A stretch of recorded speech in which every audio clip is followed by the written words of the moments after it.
Bismillahirrahmanirrahim. Alhamdulillahi Rabbil Alameen. Assalamu alaikum rahmatullahi wa barakatuh. I want to extend a big thank you again to the Muslim Legal Fund of America for hosting me and their fine work in bringing justice to all the brothers and sisters in America at a time of great need. And I want to extend a big thank you to this community whom I told our brother would be very steadfast in fighting oppression, very brave in coming forward and being counted, as your community always is and has proven tonight. So may Allah reward you with His barakah and hasanat on all of the people who pray in this mosque here and all of your community, inshallah ta'ala. 2.5 years ago, I was not Muslim. And the woman who would have stood in front of you was full of arrogance, was full of self-esteem in a negative way, because she was full of self-importance and did not have a strong belief in God and had no real knowledge of what God was. But something happened to me just over 2 years ago that woke me up to a very different universe. And I want to share with you today how I come to be standing in your masjid humbly as your sister and a slave of Allah subhanahu wa ta'ala.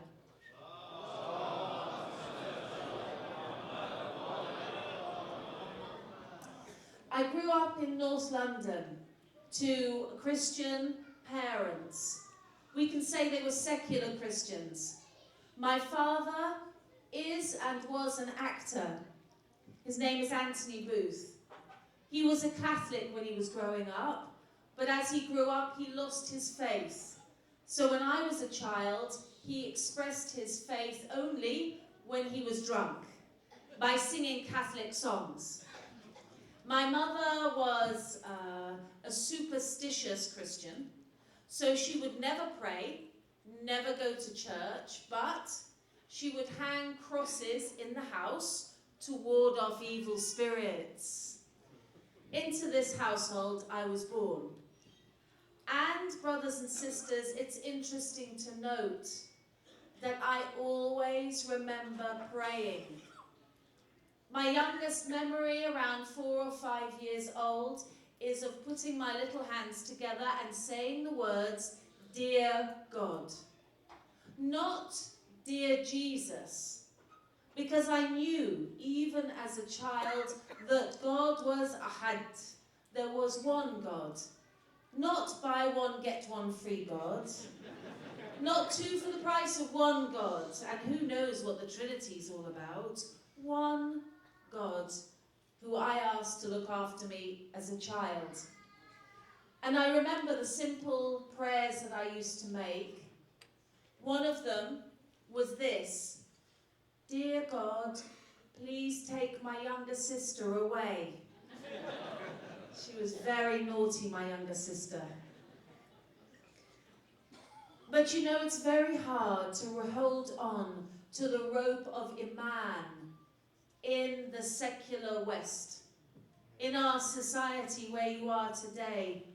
Allah subhanahu wa ta'ala takes time in the Quran to talk to us about the rope of Iman, the rope of belief. He says time and again, hold on to the rope. Hold on to what binds His creation to the Creator. But it gets difficult. When I was 10 years old, I began to have friends from school, girlfriends staying over, having sleepovers. I remember the first time a girl in my class mocked me for praying. I put my hands together at bedtime and I said, "Dear God," and my friend looked at me and said, you know that mocking sound that teenage girls make, or 10-year-olds. She said, "What are you doing?" I said, "I'm praying to God." She said, "Oh, the man on the cloud with the beard." And my faith took a hit. because nobody else prayed in my age group, and I felt stupid, and I began to slip off the rope. When I was 12, your hormones kick in. 13, your naffs, your arrogance comes in. And by 14, like all of my friends, I was taking drugs. By 15, I was drinking. By 16, I was dating. By 17, God had become a corner of the universe that I never bothered to visit with my mind at all anymore. And that's how it stayed for many, many years. But when Allah subhanahu wa ta'ala has a plan for you, you can go left and right of that plan, and you will be in the direction of His plan. And so, people ask me, what is the moment that you woke up?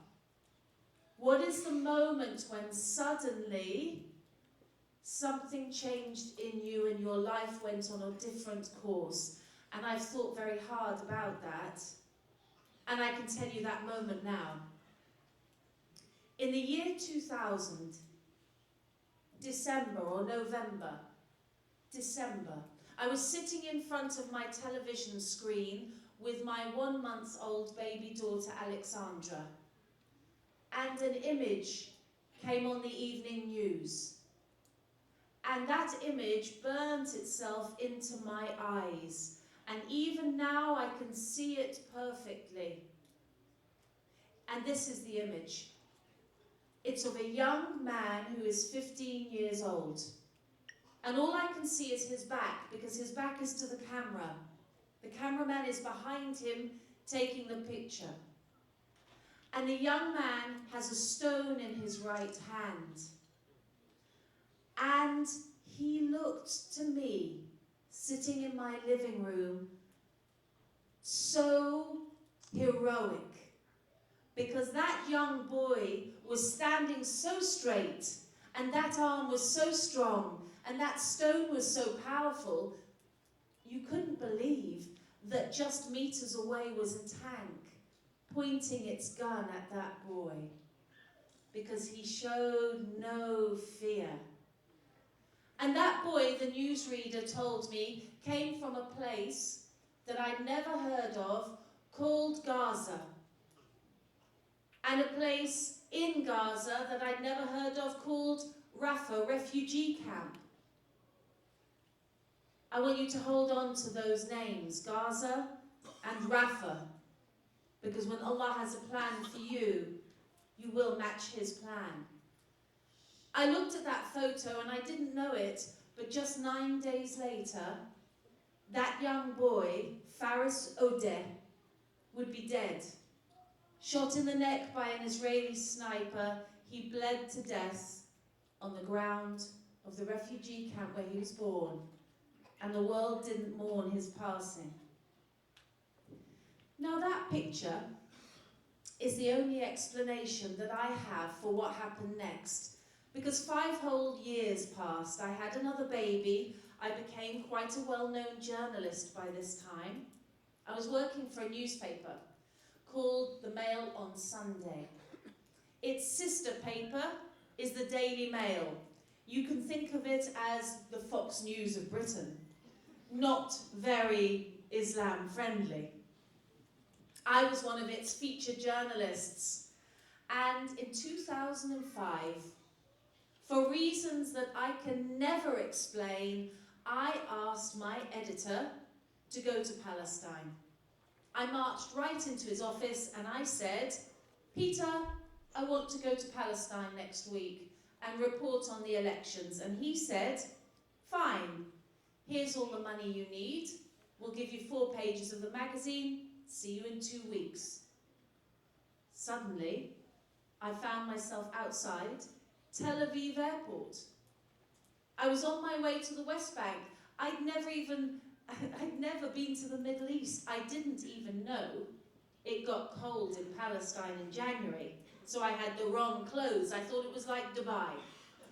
Talk about unprepared. Brothers and sisters, I was not a war journalist. I was a journalist who wrote about hairstyles. If I'm honest, that's what I wrote about. A little bit about being a mother and a tiny bit about politics. But there I was, Tel Aviv airport with 3 phone numbers. A man came up to me as I was standing there thinking, how do I get from here to Ramallah? He came up and he said this: "Hi, my name is Jamal, but you can call me Jimmy." I said, "Hi Jimmy, my name is Lauren. I need to go to Ramallah, how do I get there?" Jimmy Jamal told me he was a taxi driver from Al-Quds, a Palestinian, and he drove me all the way. And in the next 60 or 70 minutes, he gave me 60 years of Palestinian history. It was Occupation 101, an extreme class. He was a very good teacher. I remember at one point, we got to a bumpy bit in the road, and all around us were the beautiful hills of the Holy Land. And I started to feel car sick because the road was very poor. And on the hillside, there was a road with nobody on it at all. I thought it was a toll road, and I said to my driver, "Jamal, I don't want to tell you your job, but can we go on that road up there? It looks much quicker." He looked at me and said, "You don't know much about this, do you?" I said, "What do you mean?" He said, "That road up there is for Jews only. If I, a Palestinian, take you up there, we will be shot dead in around 5 minutes. Do you want to go on that road?" he offered. I said no, I did not want to go on that road. And then he said, and the joke's on me because being from Jerusalem, my taxes pay for that road that is for Jews only and I can never use. It was clearly an apartheid system. That night I got to Ramallah and I went to bed in my hotel room and I cried myself to sleep. It was the first of many nights I've cried myself to sleep about Palestine, but that night felt like the worst. And what had I seen? Brothers and sisters, what had I seen? One road and one checkpoint. Wallahi, I wish that was all it was. The next day, I woke up in Palestine and I was to do my interview with Mahmoud Abbas. I nailed it. I was very excited. I got taken to his central office by his personal security. His personal security happened to be 2 6'5" Arabs. Massive. Both of them had guns, of course. Their security. I remember very clearly the moment when I got into a lift with the 2 men. They closed the metal grid, and there I was alone with 2 armed Arab men. One of them had a walkie-talkie, and it cackled into life. He picked it up and he said, I'm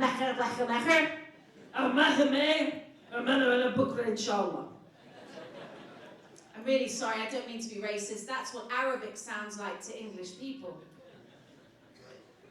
And as soon as I heard that, I thought, subtitle, "We'll kill the white woman later." And I realized that I had Arabophobia, that I was scared, that I thought Palestinians were killers, that I thought how Arabs just hated white people randomly, and Muslims, well, of course, they were murderers, weren't they? And out of the window went all of my liberal self-consciousness. But you know what?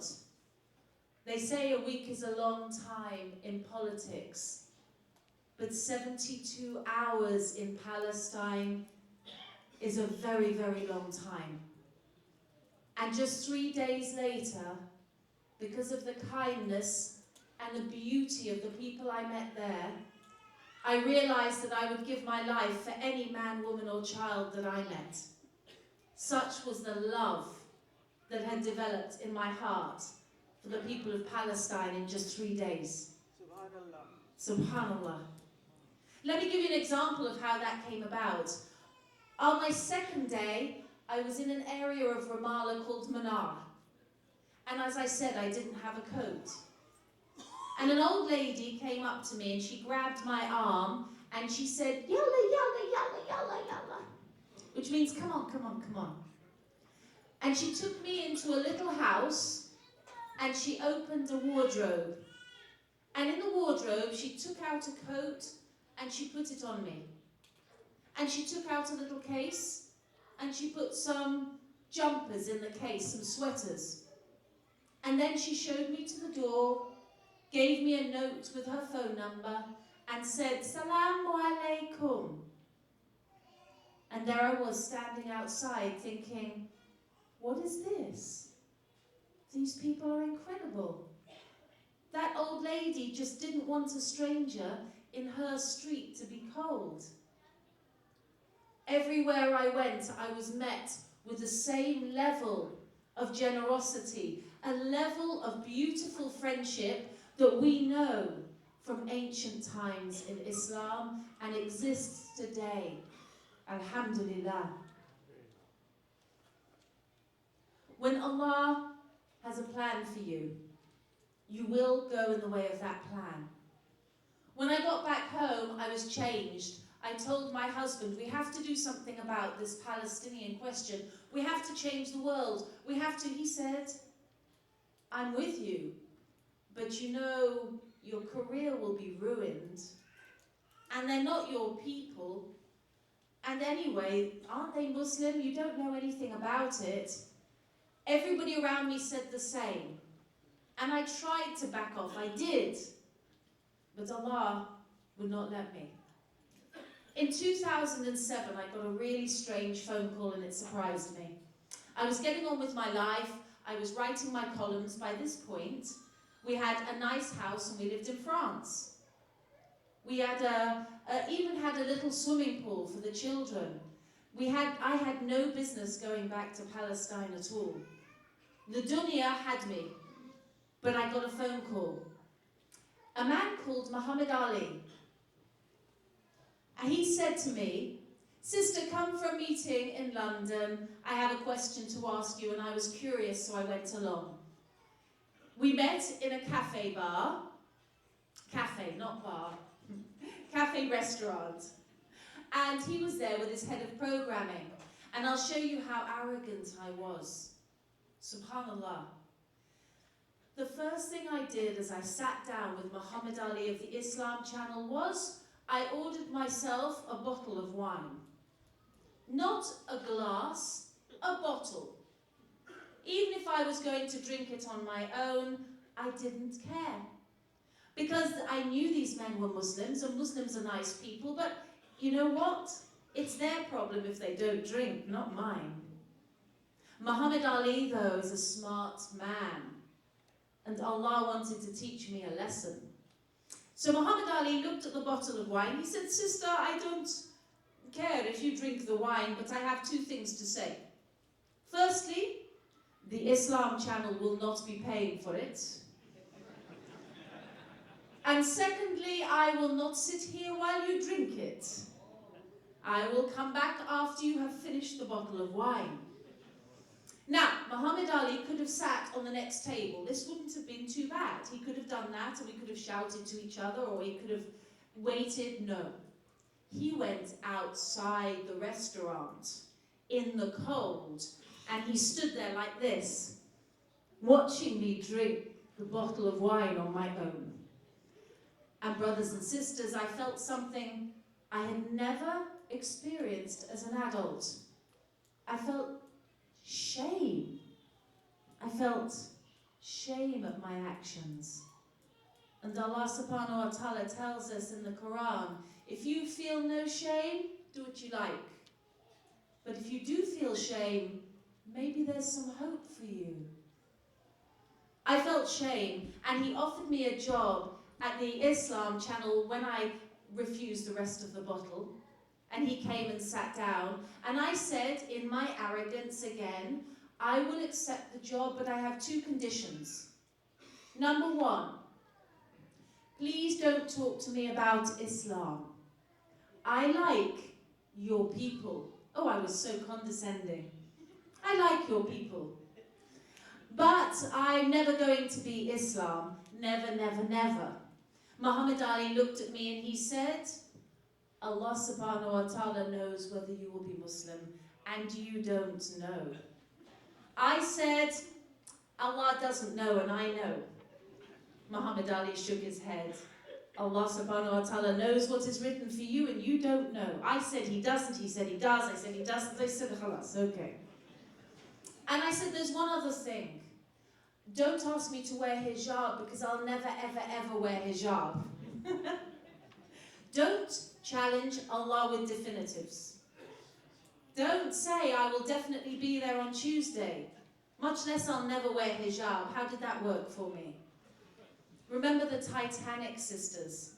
The Titanic was the boat that was never going to sink.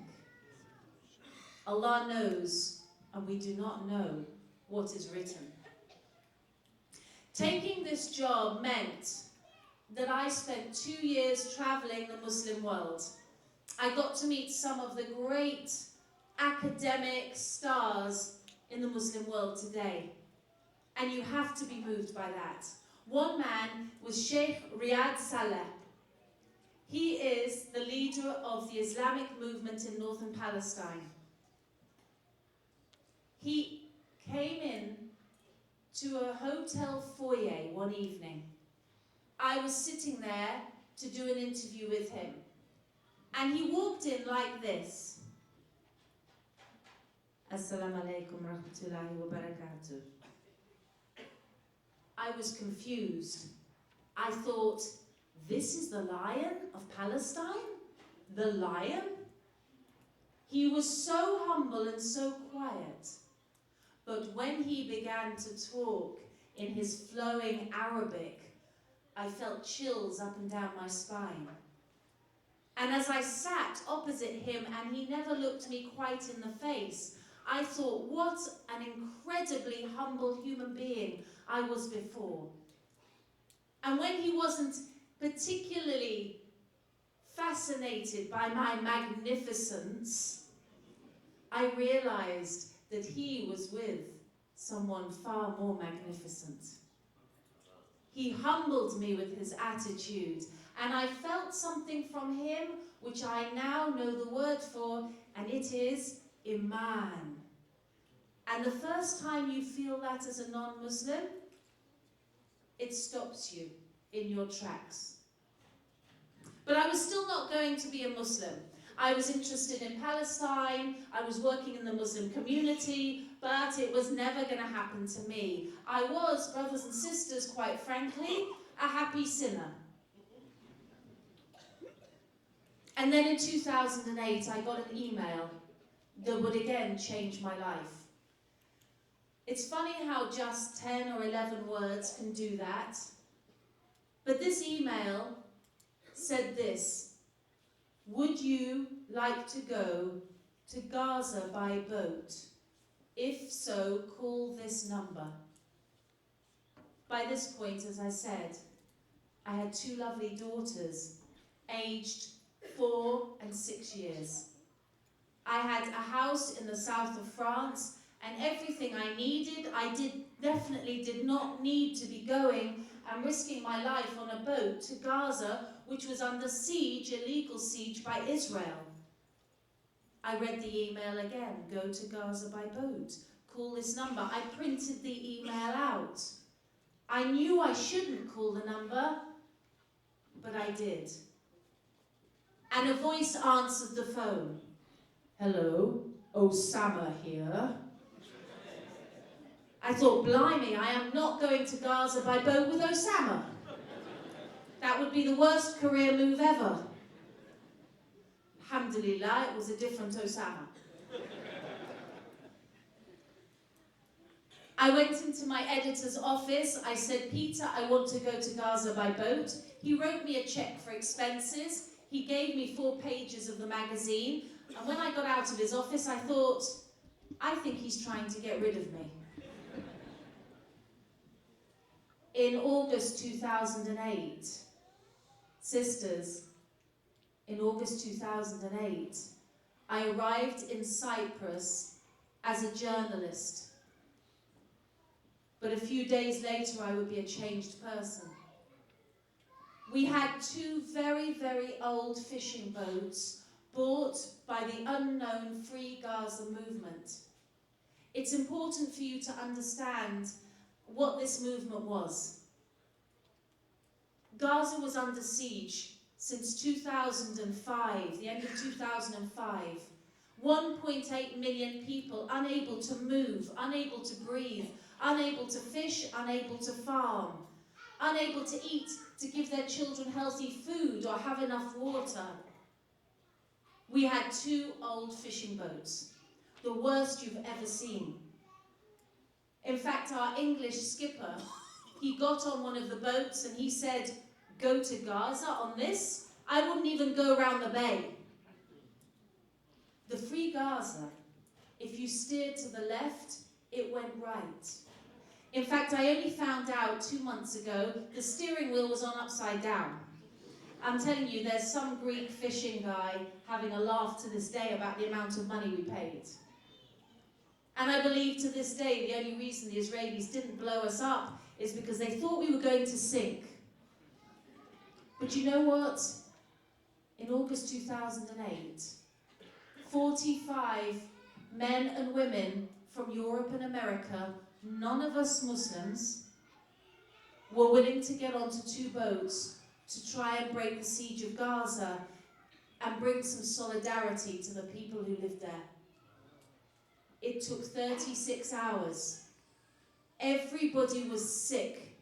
Everybody was so sick, you have no idea, except for me. Alhamdulillah, I think there was one other person. Even the skipper was so sick he was lying on the floor. We had no one to steer the boat. 36 hours later, at midday, on the 23rd of August, there was Gaza rising out of the mist. Beautiful, beautiful Gaza. And then we could see something, some dots in the horizon. And the dots, brothers and sisters, the dots were people. Tens of thousands of Palestinian people. The men had slept on the beach for as much as 3 days, unable to believe that the outside world cared enough to come to them. And as we got closer, we heard the sound, and it was a wall of sound coming across the sea. And the sound was this: Allahu Akbar, Allahu Akbar, Allahu Akbar. It never stopped until we arrived. Now, I was only supposed to stay 2 or 3 days and take the boat and then go home to my children who were waiting for me. But something happened to me. And for some reason, I didn't get on the boats. And I can't explain to you why. But I watched those boats leave, not knowing how I'd get to see my children again. I tried to leave through Israel. They said they would shoot me. I tried to leave later through the Mubarak Egypt, and they laughed at me and threw my passport back at me and said, if you want to live like a Palestinian, go and live like one. You're not leaving Gaza. And I knew, sisters, I knew what terror was. Because I did not think I'd ever see my children again at some point. And do you know what the month was? The month was Ramadan. And I was there for 30 days and nights. Alhamdulillah. 30 days and nights of Ramadan with the most beautiful people in the Ummah today. The oppressed mothers and fathers of Gaza. One night, I was asked to buy some meat for a very poor family in a place called Rafah. I went and knocked on the door, and the mother of the very, very poor dwelling opened the door like this. Assalamu alaikum rahmatullahi wa barakatuh. Fadal, fadal, fadal. She was so full of joy. Sisters, much as I love you, and you have made me so welcome tonight, not one of you will be able to mirror the joy in that woman's face.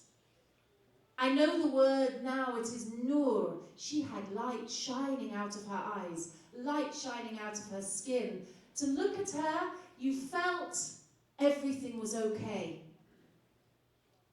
But it wasn't in Rafah. Everybody there is poor and in a bad condition and under threat every minute of the day. They face death. And I thought, surely she can't be poor and that happy. And I went into her home. What was her home? Brothers, one room. One room the size of this small area here, with nothing in it at all. I looked around, stunned, even by Gaza standards. This was terrible. All she had on was a rug on the floor. All they had in the room was 3 or 4 mattresses that would be pulled down at night, and 11 people would sleep on all together in that room. They owned nothing. And I felt angry at Islam. For the first time, I felt anger at Islam. And I said to this mother, and I was very harsh, I said, tell me why you fast in Ramadan, because I don't understand how your God loves you. Tell me why your God makes you do without food for 30 days when you are hungry 365, so what? Tell me why your God makes you do without water for 30 hot days when all year round your water is dirty, so what? Just tell me why you fast in Ramadan. And this mother of Rafah refugee camp looked at me and said, I fast in Ramadan to remember the poor. Subhanallah. This mother who had nothing in dunya and would never have any wealth or any comfort that we have, felt she was not poor. This mother knew people who were worse off than her. She accepted that she was wealthy because one night in Ramadan, her children had meat. One night. And she felt like Allah had given her the wealth of the world. At that moment, a key went into my heart. And I thought, if this is Islam, I want to be Muslim. Subhanallah. If this humility and humbleness with nothing is Islam, I want to be a Muslim. If this love and gratitude for God brings you this contentment, I want to be Muslim. But that is not the human condition, brothers and sisters. Because that night, after she said Salam Alaikum and I walked out, I again forgot Allah. But you know what is beautiful? Allah never forgot me. Allah never gave up on me. I went back to my sinning and my arrogance. Maybe even my arrogance got worse, who knows. But when Allah wants to give you a message, you can't not get the message. And so I was getting dawah, brothers and sisters. I wasn't looking for anything, I wasn't spiritual, but I was still getting dawah. And where from? Well, I used to get minicabs to work in London, and the drivers were always Somalian. And I would get dawah off Somalian taxi drivers in London. These brothers are the silent army of Allah, and may Allah reward them all. Right now, in a city near you, a non-Muslim is getting into a Somalian cab and saying, hello, and he is getting, as the Prophet said to his wife, and he's getting hadith, and she's getting sunnah, and she's getting Quranic learning. And And so I started to enjoy these taxi cab rides. And something else happened. When I heard the name Muhammad, my heart seemed to grow a size. I started to look forward to the ayah of the Quran. And you know, today I still get cabs in North London sometimes, and yes, they are still driven by Somalians. But now I am a sister. I'm in hijab and often abaya. And now I say to the cab drivers, Assalamu alaikum. And they say one thing, and it's always the same thing. Always the same question. Are you married? Are you married? Are you married? No hadith, no ayah of the Quran, nothing. Just, are you married? Alhamdulillah.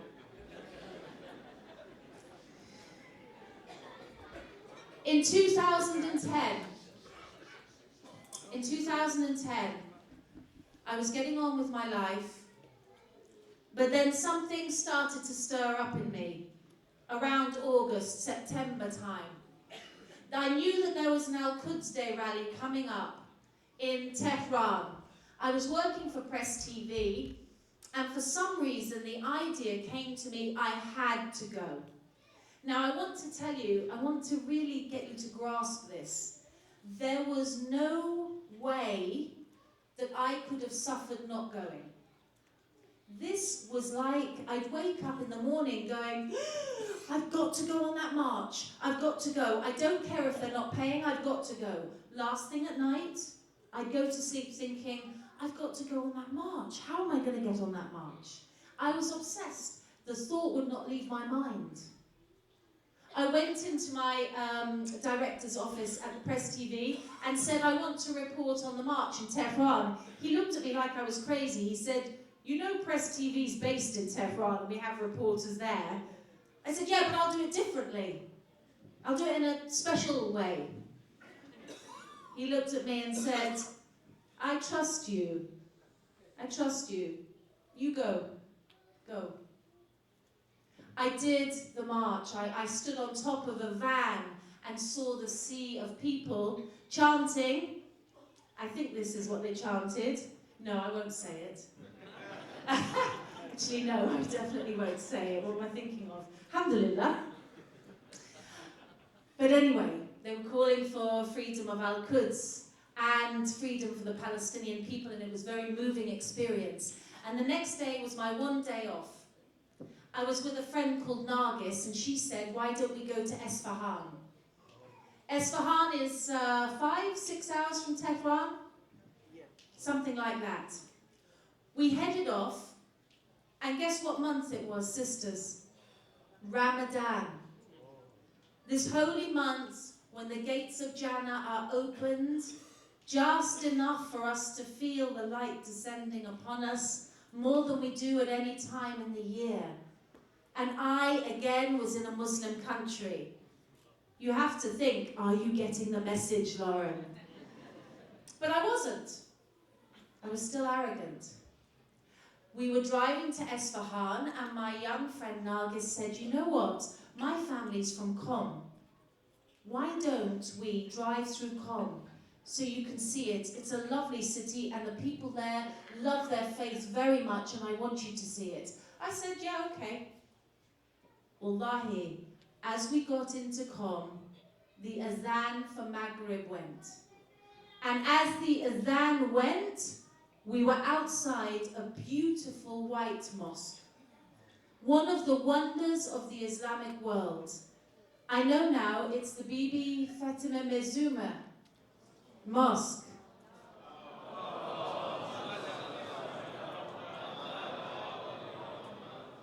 We were right at the bottom of the mosque as the azan went, and my friend said, we might as well go in. I said, yeah, might as well.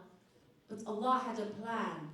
You don't get put outside a mosque, thousands of miles from your home, in Ramadan, at Maghrib time, just by chance. We went in, and this time I did wudu. And I put on a shadur. And as I crossed the threshold, I made a little dua in my mind, and I said, I'm sorry, Allah, for coming in your house as a non-believer. I don't mean any disrespect. Please forgive me, I'm just curious. And I went to the shrine area, and I saw a lady in her 60s crying with joy, saying, Allah Akbar, Allahu Akbar. And next to her was a very young woman crying bitter tears. Like something awful had happened in her life, asking for help. Allah, Allah, Allah. Everyone else was eating their meal with their children. And I sat down. But before I sat down, I made my first sincere dua to Allah. And it was this. Dear Allah, I don't ask you for anything, because you have already given me a wonderful life, and I thank you. But I do ask one thing, Allah, please bless Palestine. And then I sat down. And as I sat down, it was as if I was beneath a fountain of absolute peace. The tranquility that descended on me is very difficult to describe, but it was so complete that I knew that it encompassed everything.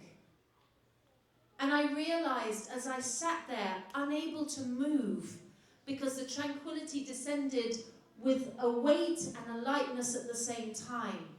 I knew that the universe is created out of peace.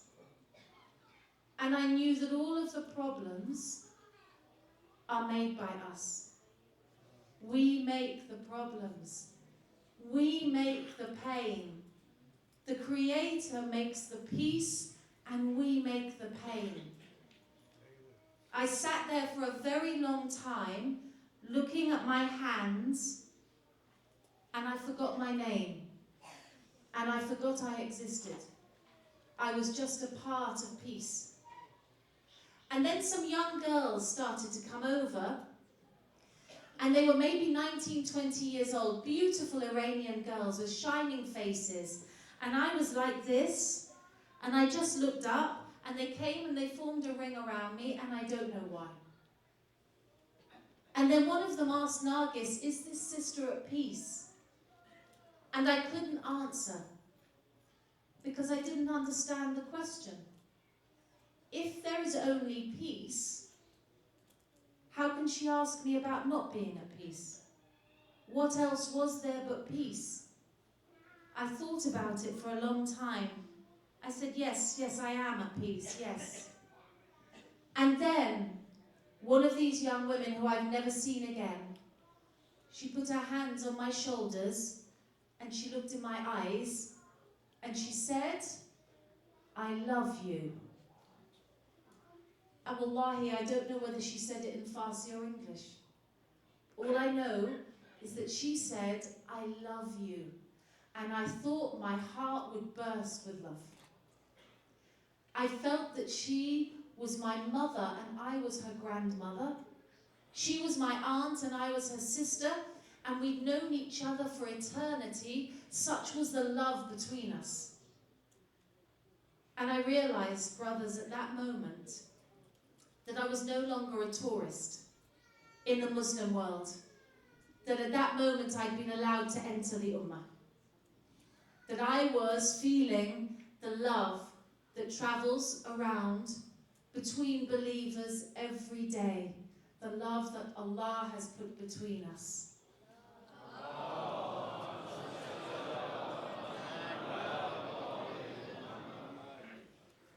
After a while, my friend Nargis said, we should go now. We have a 5-star hotel in Esfahan waiting. I said, no. I said, I'm going to sleep on the floor here tonight in the mosque. And I slept on the floor in the Bibi Mazuma Masjid. And in the morning, I prayed Fajr with the sisters. And then I went outside, and the sun was coming up, and it was like the first sunrise I'd ever seen. And then came the terror. Then came Shaitan. And the thoughts came tumbling into my mind. You can't be Muslim, you don't know the Quran, you can't wear hijab, you can't give up smoking, you can't give up drinking, you don't know who Muhammad is, you can't. And I started to have a panic attack right there on the street in Qom. I was breathless. I thought my heart was going to stop in my chest. Can you imagine how frightening it is? To go from secular Christianity to absolute certainty in Islam in one night. Wallahi, your hair would leave your head. But then a thought came into my mind. Carry on with your life. You'll be fine. Don't worry.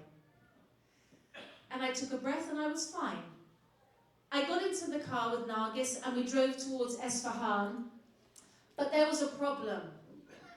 Every single time we passed a roadside masjid, and there are a lot in Iran, I wanted to run in and pray. I didn't want to walk in, I wanted to run in and put my head on the ground as quickly as possible.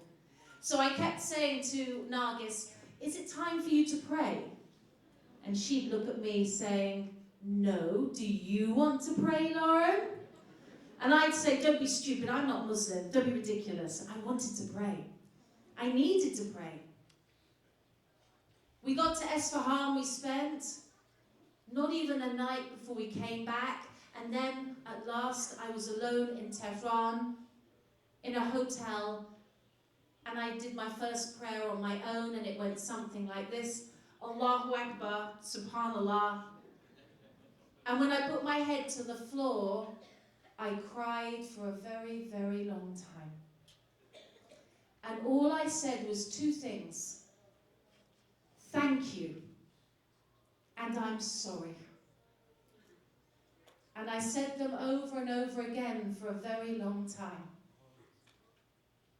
Alhamdulillah. The next day, I was flying back to London, and there was one more surprise for me. As we were coming into land on the plane, the airport announcement, the airline announcement goes like this. Bing bong, thank you for flying Iranian Airways. We hope you've enjoyed your flight. Good luck with your onward journey. And I'm sorry to tell you that at that point, all of the women on the plane under 50 took off their hijab. It was like a Mexican wave of scarves. And a lot of them did this. And I thought, not being Muslim, brilliant. I can take off this stupid scarf, because it was annoying me around the neck and it was hot. And I went to take the scarf off and I did this. The scarf didn't come off my head. I put my hands up again and they wouldn't take the scarf off. Sisters, I've no idea what this means and I don't know why it happened, but I'll tell you I felt scared and I thought I was having a nervous breakdown. But all I can tell you is from that day to this, I've always wanted to wear the hijab and it's never been a conscious choice, alhamdulillah. And I love the hijab.